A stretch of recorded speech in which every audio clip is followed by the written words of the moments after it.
परंतु ज्यावेळेला तुम्हाला फॉर्म बी जरी तुम्हाला मिळाला असेल, तुम्ही त्या पक्षाचा उमेदवार म्हणून अर्ज भरणे बंधनकारक असते. परंतु त्यांनी तसं केलेली नाही.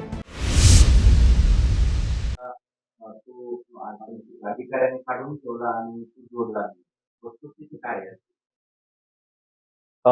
या तक्रारी माझ्यापर्यंत आले आणि व्हायरल व्हिडिओच्या सुद्धा ते माझ्यापर्यंत आलं होतं आणि मी स्वतः त्या ठिकाणी जाऊन पडताळणी केली असता सदर जे व्यक्ती आहे ते अपक्ष म्हणून त्यांनी उमेदवारी अर्ज भरले होते आणि तरी एखादा उमेदवारांनी एक विशिष्ट पक्षाकडून जरी भरत असेल, त्याला जोडपत्र 1, जोडपत्र 2 हे जोडणे त्यावेळेला बंधनकारक नसतो. परंतु नामनिर्देशन पत्र दाखल करण्याच्या ते शेवटच्या टाईमपर्यंत ते दाखल करता येतं.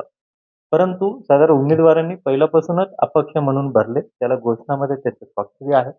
त्यांनी मी अपक्ष म्हणून भरतो आणि माझे 3 चिन्ह त्यामध्ये ऑटो रिक्षा, कप बसी असेही त्यांनी चिन्ह निवडलेले आणि त्यांच्या स्वाक्षरी आहे. परंतु ज्यावेळेला तुम्हाला फॉर्म बी जरी तुम्हाला मिळाला असेल, तुम्ही त्या पक्षाचा उमेदवार म्हणून अर्ज भरणे बंधनकारक असतो. परंतु त्यांनी तसं केलेली नाही.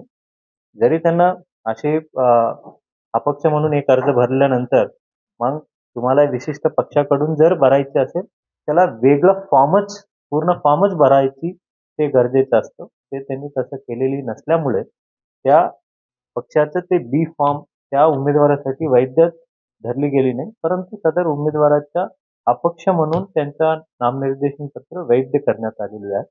त्यामुळे त्या व्हिडिओच्या ते अर्धसत्य आहे. त्यांनी नंतर नंतर फक्त ते घोषणापत्र त्यांनी भरलेलं होतं आणि ज्यावेळेला फॉर्म बी पक्षाचा त्यांच्या रिप्रेझेंटेटिव्हनी त्या प्रभागामध्ये इतर जे उमेदवार आहेत त्यांच्या फॉर्म बी म्हणून जोडलेले आहेत. बाकी सर्व नामनिर्देशन पत्र त्यांचं वैध झालं. परंतु यांनी मूळतःच अपक्ष म्हणून भरले असल्यामुळे तो त्यांचं नामनिर्देशन पत्र त्या पक्षाकडून अवैध करण्यात आला, परंतु अपक्ष म्हणून त्यांना वैध करण्यात आलं. त्यांच्याकडे बी फॉर्म देण्याचे मजूर आहे. मग जर ते अपक्ष होते तर मग पक्षाचा बी फॉर्म स्वीकारला जाता आला. आपण नामनिर्देशन पत्र सर्व स्वीकारतो आणि त्याच्यासाठी दुसऱ्या दिवशी स्क्रुटिनी करत असतो आणि त्याचे काय खरं आहे, काय खोटं आहे हे सर्व. आता कोणी येऊन काही कागदपत्र दिलं, कारण आम्ही नामनिर्देशन पत्रासाठी पुरेसे वेळ दिला होता. जर एका दिवसा अगोदर जर दिलं असतं, त्याच्यामध्ये काही चुकलं आहे का, काही नाही आहे, हे सर्व त्यांना समजून सांगू शकतो. तुम्ही पण कव्हर केलेलं आहे.